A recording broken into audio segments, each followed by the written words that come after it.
Hello, welcome to the maths for mother. आजचा आपला topic आहे दॅट इज फ्रॅक्शन्स.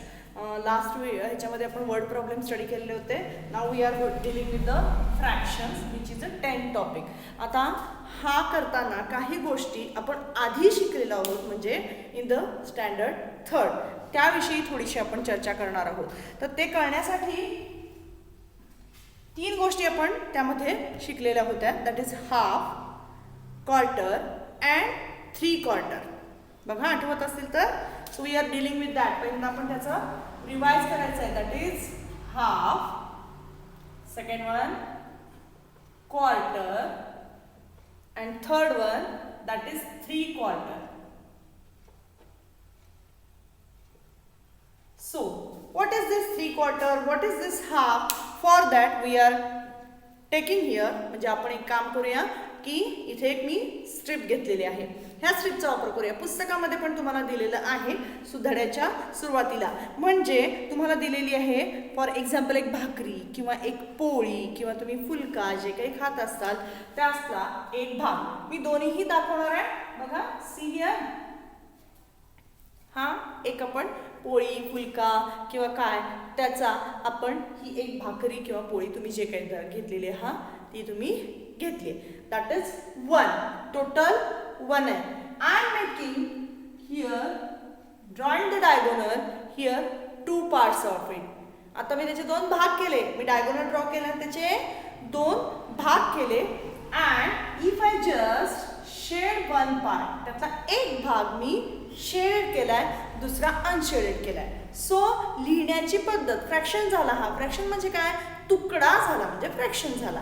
मग किती तुकडे केलेत आपण? एका भाकरीचे 2. Same thing with the strip.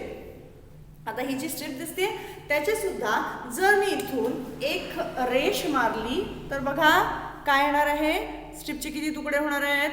2 भाग झाले. तुकडे मी केलेले नाही आहेत, पण 2 पार्ट्स झालेले आहेत. 2 इक्वल पार्ट्स मी केलेले आहेत. हे लिहिताना कसे लिहायचे? तर आपल्याकडं फ्रॅक्शन लिहिण्याची पद्धत म्हणजे we are writing down total parts in the denominator and shaded or used. म्हणजे तुम्ही खाल्ली असेल भाकरी तर ते खाल्लेले इटिंग ते, किंवा shaded parts in the numerator. म्हणजे रेषेच्या खालती टोटल पार्ट्स लिहायचे, रेषेच्या वरती शेडेड पार्ट. मग ह्याच्यासाठी किती टोटल पार्ट्स केले बघा आपण? How many parts? पहिला आपण हाफ बघतो बरं का. आपण टोटल पार्ट्स केले किती? Yes, 2 parts we are making here, 1 and 2. आणि मी ह्या स्ट्रिपचे सुद्धा 2 भाग केलेले आहेत. But now shaded part here that is 1. आता ह्यातला सुद्धा आपण शेडेड करूया. बघा, मी एक भाग करते, शेडेड केला. एक भागावरती मी लाईन्स मारलेल्या आहेत.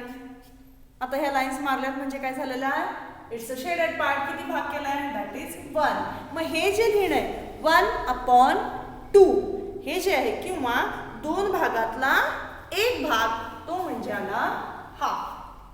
म्हणजे हाफच्या तिथं आपण काय लिहू शकतो? आपण हाफच्या तिथं आपण आता लक्षात ठेवण्यासाठी एक लिहू शकतो, दॅट इज 1/2. 1 मिनिट, हे बदलायला नको आपण. हाफ म्हणजे झालं 1/2. नाव द नेक्स्ट. परत आपण काय केलं बघा. हा आता आपल्याला करायचं आहे क्वार्टर. परत मी एक स्ट्रिप घेतली. क्वार्टरसाठी पुन्हा एक आपण भाकरी काढूया किंवा पोळी काढूया, काय जे तुम्ही म्हणाल ते, तुम्ही खात असाल ते. अगेन आता मी काय केलं बरं का, मी त्याचे 2 भाग केले. अगेन बट आता मला नाही, आता 2 भाग नको आहेत, मला नको आहे, माझी अर्धी खाऊन झाली आहे आणि अजून पाहिजे आहे. At that time I am making here another 1. So how many total parts are there now? किती पार्ट्स झाले त्यातले बघा? Yes, 4 parts. मी या स्ट्रिपचं पण तसंच केलं. पहिल्यांदा मी हाफ केला आणि अजून ह्याचाही हाफ केला आणि ह्याचाही हाफ केला. म्हणजे जे 2 पार्ट झालेले होते, इकडचा एक पार्ट होता त्याच्यामध्ये मध्ये एक लाईन ओढली, इकडचा एक पार्ट होता त्याच्यामध्ये एक लाईन ओढली. म्हणजे how many parts are there नाव? Here are 1, 2, 3 and 4. 4 parts are there. Total parts कुठले याच्यात आपल्याला? Yes, 4. From that I am just going to shade 1 part. त्यातला एक पार्ट आपण शेडेड केला आणि इथं सुद्धा आपण तो एकच पार्ट शेडेड केला. एकच पार्ट केला. नाव सी हिअर. आता काय झालेलं आहे बघा, टोटल पार्ट्स किती लिहिलेत आपण 4 in the denominator and how many parts shaded 1. That is called as a quarter. म्हणजे आपण इथं 1/4 लिहायचंय. क्वार्टरला लिहायचं आपण 1/4. See here 1/4. आता हीच डायग्राम मी थोडीशी इथं काढते. आपण 4 भाग केलेले होते बरोबर, आणि त्यातला मी एकच शेडेड केला, त्यावेळेला म्हणलं मी क्वार्टर. आता एक शेडेड नाही करायचं आहे. I am going to shade 3 parts. 3 parts. बघा इथे सुद्धा मगाशी आपण एकच शेडेड केला होता, मी दुसरेही पार्ट्स, हा पण आणि हा पण सगळे शेड केले. आता राहिला किती? Yes, here remains only 1 part. एक अनशेडेड राहिला, बाकी सगळे शेडेड केले. 3 पार्ट ज्यावेळेला शेड केले त्यावेळेला हे कसं लिहिलं जाणार आहे? 4 is in a denominator and numerator मध्ये येणार 3 and it is called as 3 quarter. 3 quarter का? हे 1 quarter, 2 quarter and 3 quarter. 1 quarter आपण बघितलं होतं, म्हणजे पूर्ण याच्यातला चौथा भाग एकच आपण शेड केला होता. मग 1 क्वार्टर शेड केला, मग 2nd क्वार्टर केला, मग 3rd, म्हणून 3 क्वार्टर. 3 क्वार्टर. अशा पद्धतीने आपण 3 क्वार्टर पर्यंत लास्ट इयर म्हणजे स्टँडर्ड 3rd मध्ये शिकलेलो होतो. Now we are going to see some more fraction. आता प्रत्येक वेळेला प्रत्येक वस्तूचे काही आपण 4च भाग करणार आहे का? No, it's not like that. For example तुम्हाला आवडतं ते सगळ्यात महत्त्वाचं काम, दॅट इज चॉकलेट. समजा आपण डेअरी मिल्क एक आणलेली आहे. समजा आपण एक डेअरी मिल्क आणलेली आहे. सी हिअर साईज असा आहे असं समजूया, छोटी आणलेली आहे, तर हा साईज आहे. आता ह्या डेअरी मिल्कचं काय झालेलं आहे माहिती आहे का? माझ्याकडे घरात आहेत 5 मुलं. 5 मुलं आहेत.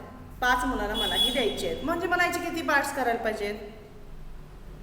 बघा बरं, किती पार्ट्स करायचे पाहिजेत? येस, 5 पार्ट्स आपल्याला करायला पाहिजेत त्याचे, म्हणजे 5 पार्ट्स केले. इझी आहे, खूप सोपं आहे की मी केले 5 पार्ट्स. आता झालेलं आहे असं, सी हिअर, आता झालेलं आहे असं की माझ्याकडे दुसरी एक कॅडबरी आहे. I am with the 2 Cadburys. माझ्याकडे 2 कॅडबरीज आहेत. आता 2 कॅडबरीज आहेत आणि आपल्याला ती 2 कॅडबरीज 5 मुलांना वाटायची आहे. किती भाग करणार?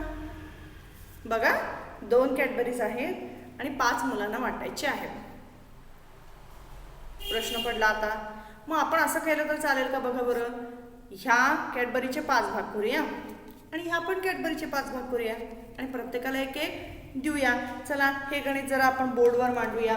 बघा बरं, ही एक कॅडबरी, सेम साईजची दुसरी कॅडबरी, आणि किती जणांना वाटायचे आहेत आपल्याला? 5 मुलांना वाटायचे आहेत. म्हणजे मी याचे भाग करते 5. 1 2 3 4. 1 2 3 4 5. 1 2 3 4. 1 2 3 4 5. मी 4 लाईन्स मारल्यात, पण 5 भाग झालेले आहेत. बघा आता 5. आता मुलांची नावं काय माझ्या लक्षात येत नाही आहेत पटापटा, मग मी काय करते, ABCD असं लिहून टाकते, सोपं जाईल आपल्याला. तर बघा, ए ला किती मिळाला? बघा, मी ए साठी पहिल्यांदा यातला एक भाग दिला आणि यातला पण एक भाग दिला. बघा टोटल पार्ट्स किती केलेत आपण? येस, 5 आणि त्यातला ए ला किती दिला? मी ह्यातला एक दिला आणि ह्यातला पण एक दिला. नाव बी ला द्यायचं आहे. बी ला देताना आपल्याला कळावं म्हणून मी काय केलं माहितीये, ह्याच्यावरती असे सर्कल्स केले, म्हणजे बी ला दिले आपल्याला कळेल बरं का. यातला पण 5 भागातला बी ला पण ह्यातला पण एक दिला आणि त्यातला पण एक दिला. ओके. सी, आता सी साठी आपल्याला काहीतरी अजून चिन्ह वापरलं पाहिजे. मी प्लस वापरणार. सी हिअर मी प्लस वापरलं, plus plus plus plus plus.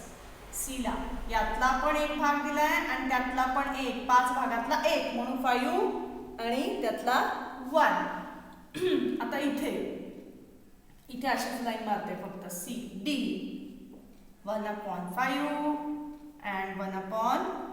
मी प्लस का लिहिलं? दोन्ही कोणाला मिळालेले आहेत? त्यांनाच मिळालेले आहेत. आणि हे रिकामं सोडूया जे ईला दिलेलं आहे आपण. 1/5 प्लस 1/5. आता काय झालेलं आहे बघा, हे लिहिताना आपल्याला कोणकोणत्या शब्दात लिहिता येईल. सगळ्यांना मिळालेले भाग सेमच आहेत. आता सगळ्यांना सेम मिळाली का कॅडबरी? हो, सगळ्यांना सेम मिळाली, कारण की आपण सगळ्या ह्यातला पण एक भाग याला दिला, यातला पण एक भाग दिलाय. सगळ्यांना त्या कॅडबरी मधला सेम भाग, त्या कॅडबरी मधला सेम भाग. मग आपण हे लिहिताना असं लिहू शकतो का? बघा बरं, 2 parts. 2 parts कशातले? Of the 5 equal parts. बघा बरं, 2 parts of the 5 equal parts कसं लिहू शकतो आपण? 2 parts, 2 भाग मिळालेले आहेत एला. कशातले? 2 parts आउट ऑफ कशातले? 5 equal parts. 5 इक्वल भागातले किती भाग मिळालेले आहेत? 2 भाग हे म्हणू शकतो. किंवा दुसरं एक लिहू शकतो, दॅट इज 1/5 ट्वाइस. ट्वाइस म्हणजे 2 टाइम्स. 2 वेळा मिळालेले आहेत 1/2, 2 टाइम्स. किंवा तिसरं म्हणू शकतो, बघा, इक्वल डिव्हिजन ऑफ किती ऑब्जेक्टचे इक्वल डिव्हिजन केली आपण? 2 object. Equal division of 2 object in 5 parts. और 5 पार्ट्स म्हणण्यापेक्षा 5 पीपल म्हणूया आपण. 5 पीपल, 5 मुलांना दिलेत ना आपण. 5 पीपल. बघा, लिहिताना आपण 3 प्रकारे लिहू शकतो. असं म्हणू शकतो की 2 parts out of 5 equal parts. 2 भाग दिलेले आहेत. 5 इक्वल भागामधले 2 भाग ह्याला मिळालेले आहेत. मग यातले 2 दिले का आणि यातले 2 दिले काय? काय फरक पडतोय? काही फरक पडत नाही. किंवा दुसऱ्या प्रकारे आपण म्हणू शकतो 1/5 ट्वाइस, म्हणजे 1/5 आपण 2 वेळा दिले. किंवा इक्वल डिव्हिजन आपण काय केलेलं आहे? इक्वल डिव्हिजन केले. कोणाची? 2 ऑब्जेक्ट. 2 कॅडबरी होते आपल्याकडे. 2 ऑब्जेक्टची इक्वल डिव्हिजन किती जणांमध्ये गेले? 5 पीपल मध्ये. आता हीच लिहिण्याची पद्धत वेगळ्या प्रकारे सुद्धा आपण लिहू शकतो. बघा, ह्याचा अर्थ काय येऊ शकतो? किती भाग मिळालेले आहेत आपल्याला? 2 पार्ट्स आउट ऑफ 5. म्हणजे आपण असं लिहू शकतो का? बघा, जर आपण असं लिहिलं तर आम्ही हे पुसते आता हेच वेगळ्या पद्धतीने आपण लिहू शकतो. हेच वेगळ्या पद्धतीने लिहू शकतो. म्हणजे या सगळ्यांमध्ये कॉमन 1 + 5 + 1/5 + 1/5 इक्वल्स टू 2/5. कारण की 2 चॉकलेटचे तुकडे मिळालेले आहेत सेम. 5 पैकी किती मिळाले? 2 तुकडे. आणि ह्याच वर आधारित तुमचा एक्सरसाइज पण आहे. पण बिफोर दॅट तुम्हाला याची प्रॅक्टिस करायला पाहिजे की हे 2/5 आलं कसं, हे लक्षात आलं पाहिजे. मग तुम्ही काय काम करायचं आहे? तुम्ही घरातल्या काही वस्तू घ्या आणि त्याचे पार्ट्स करून बघा आणि मग गणित जमते का बघा. असे ऑब्जेक्ट घ्यायचे की आपण इक्वल डिस्ट्रीब्यूट करू शकत नाही. फॉर एक्झाम्पल, 3 चॉकलेट्स घेतले. 3 चॉकलेट्स 3 जणांमध्ये वाटायचे तर तुम्हाला त्याचा भाग करावे लागतील का? नाहीच करावा लागणार. 3 चॉकलेट्स 2 जणांच्यात वाटायचे म्हटले तर करता येतील का? करता येतील ना. दोघांना एक एक दिलं. पण उरलेल्या एका चॉकलेटचं काय करायचं? त्याचं काय करावं लागेल आपल्याला? येस, हाफ करावा लागेल. पण तसं न करता 3 चॉकलेटचे हाफ करून करता येतील का? हो, करता येतील. तसं करून बघा. म्हणजे मग तुम्हाला ह्या फ्रॅक्शनची गंमत कळेल. आणि मग आपल्याला अशा गोष्टी ज्या पटकन डिव्हाइड करता येत नाहीत, पटकन इक्वली डिस्ट्रीब्यूट करता येत नाहीत, त्या ह्या फ्रॅक्शननं करता येतील. So in next video we are going to do the exercise from the page number 54. आवडला असेल तर लाईक करा, शेअर करा, सबस्क्राईब करा.